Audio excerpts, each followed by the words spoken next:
Hey, Chael, it's Rob from Casual MMA Police on Instagram.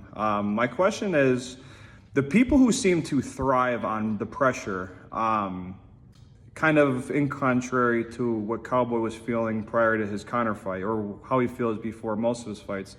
Do you have any insight on how somebody who thrives on that pressure, how they may be feeling, or what they may do to cope with the pressure to actually be able to thrive on it? Thanks.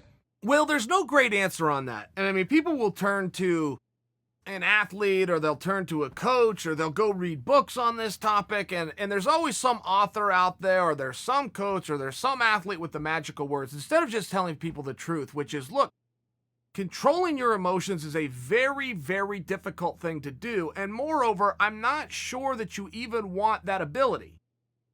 That's an ability that a sociopath has. I'm not sure that you want to be armed with that as much as you want to be armed with the ability of just accepting that you cannot control those emotions.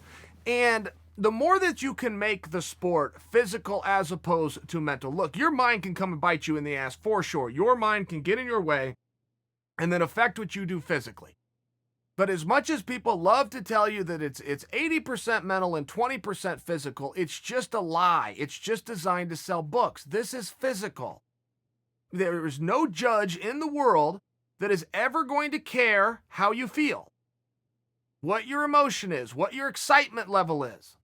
They're only going to care, did you get the ball into the basket? Yes or no? If you did, they throw 2 points up on the board. In fighting, did you touch this guy and get out of the way of him touching you? Yes or no? Not did you think about it? Not did he think about it? Not were you excited or happy to do it? Did you do it? And the more that you can understand that this is physical, it matters physically. Are my feet moving? Are my hands up? Is my chin down? Am I trying to attack my opponent? The more you can make it physical mentally is a good thing. And people can write books and talk to you till they're blue in the face and try to sound like the smart guy in the room. They can even go get a PhD in something to come out and tell you that your mind controls your body when the truth is it's the other way around. It's the other way around. It's always been the other way around.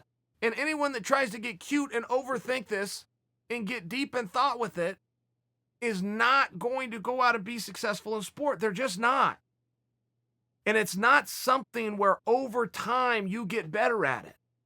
I don't know that you ever want to change. You kind of need that roller coaster. You kind of need those highs and you kind of need those lows. You know, if you get beat and that hurts, that's something that you're down. That's a pain that you just don't want to feel again, and you can go and use that for a motivation. I think that that's a very good thing. I don't know how fun anything in life would be to be steady all the time. And I can tell you in the world of combat, I've only met 2 guys that didn't get worked up before a fight. And it was Brian Stann and Tim Kennedy.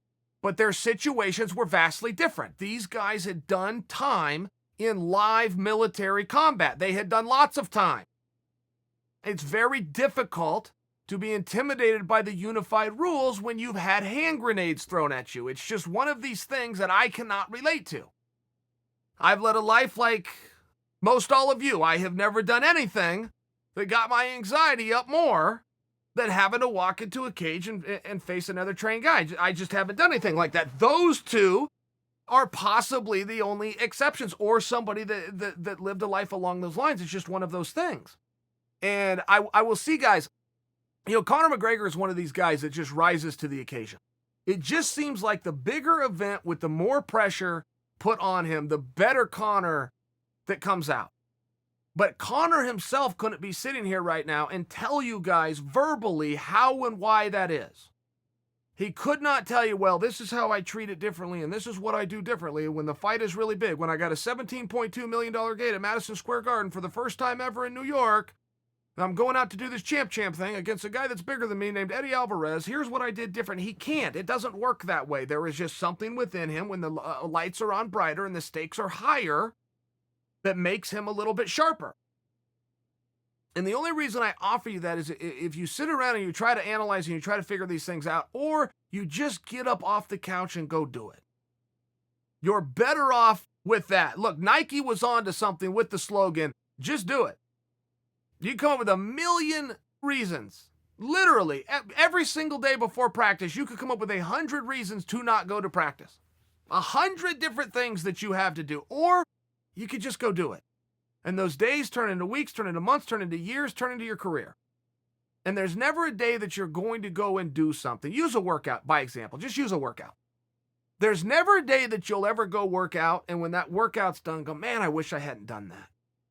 Gosh, what did I do that for? Never. Never. But there's also never a workout that you'll have to go do that you're going to be excited ahead of time. You're always going to be looking at the clock. Got to get this over with. That's just a real thing. That's okay. Bottom line is, go do it.